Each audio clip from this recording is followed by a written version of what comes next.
guys, so today I'm here to review Lola and the Boy Next Door by Stephanie Perkins. This is the companion novel to Anna and the French Kiss. So our main character, as the title suggests, is Lola. The boy next door is named Cricket. Now, I've read Anna and the French Kiss, and when I picked this book up, just by the cover alone and just by the previous novel, I assumed, and my assumption was correct, that Lola and Cricket were going to end up together at the end of the book. Now, if you haven't read any of these books, I don't think that's a spoiler, but what else? Because the point of it is not to see them sort of get together, because you already assume they're going to get together.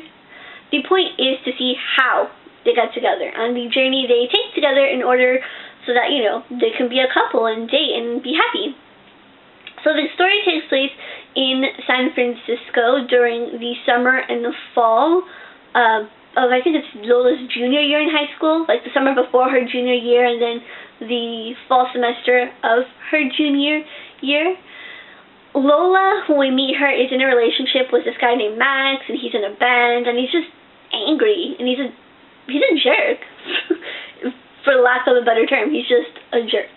But Lola loves him because it is sort of her first, it's a big relationship for her. It's an important relationship for her. It's somebody who she thinks is the one. As time goes on, though, she realizes that he is not the one, that actually the boy next door is the one, Cricket's the one. I really like this book. I don't think it's as warm or squishy or lovey-dovey as Anna and the French Kiss, but that's a good thing. I didn't want it to be sort of the same thing. I wanted it to have a lot of the same elements, which it does, but it's not the same story. It has different elements. It's done in a different way so that it's the same story in the sense that it takes the main characters a while for them to realize that they're perfect for one another, but it's done in a different way, and everybody has sort of different aspects to themselves, different personalities. I don't know, I love the way that Stephanie Perkins writes. It's a very descriptive writing. You really get to know your characters. You get to know Lola really well. You get to meet up again with Anna and Sinclair, because Lola and Anna work at the same movie theater. Sinclair and Cricket go to Berkeley together. This is just a great book. I mean, it's a great companion. It's a great addition to the whole, you know, world that Stephanie Perkins is creating. So, I mean, I love it. I love it. I can't recommend the series enough. I mean, I saw people just being like, oh, whatever, you know, this is a good series. But no, it is. It's a good series, and it just makes you feel all warm and squishy inside to see these characters get together. And even though, like, you think, oh, it's not going to happen. It's not going to happen for them. But at the end of the day, it does happen for them. It's just a perfect sort of, I don't know, it's just a great book. And Stephanie Perkins' writing style is great, and I know I've already said that, but I really just can't say it enough.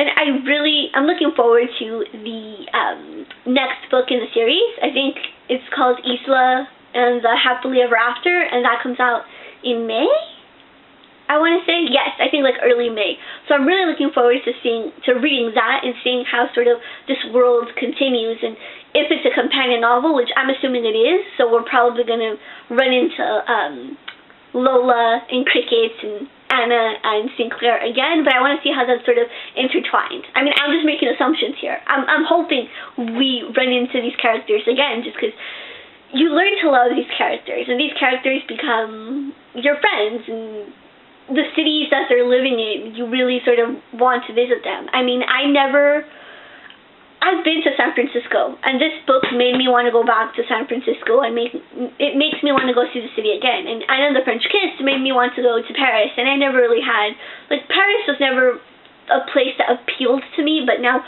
I want to go to Paris, and I want to go back to San Francisco, and who knows what the next book has in store, right?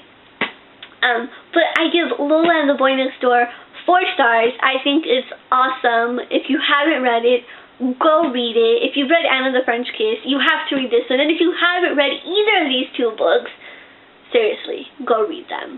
I mean, they're just perfect books. They're kind of like, I don't know how to describe it, but we're in January now, right? And so people are coming off of their like Christmas highs, And this is a great way to sort of cushion the fall, if you will. So you don't just crash after Christmas and you go into like a winter depression. It's like, oh, you know, you can still stay in a happy, warm, fluffy place. So yeah, that's my review on Lola and the Boy Next Door. I love it. Go read it. If you've already read it, leave me your thoughts and opinions in the comments below. And I'll see you guys in my next video. Bye!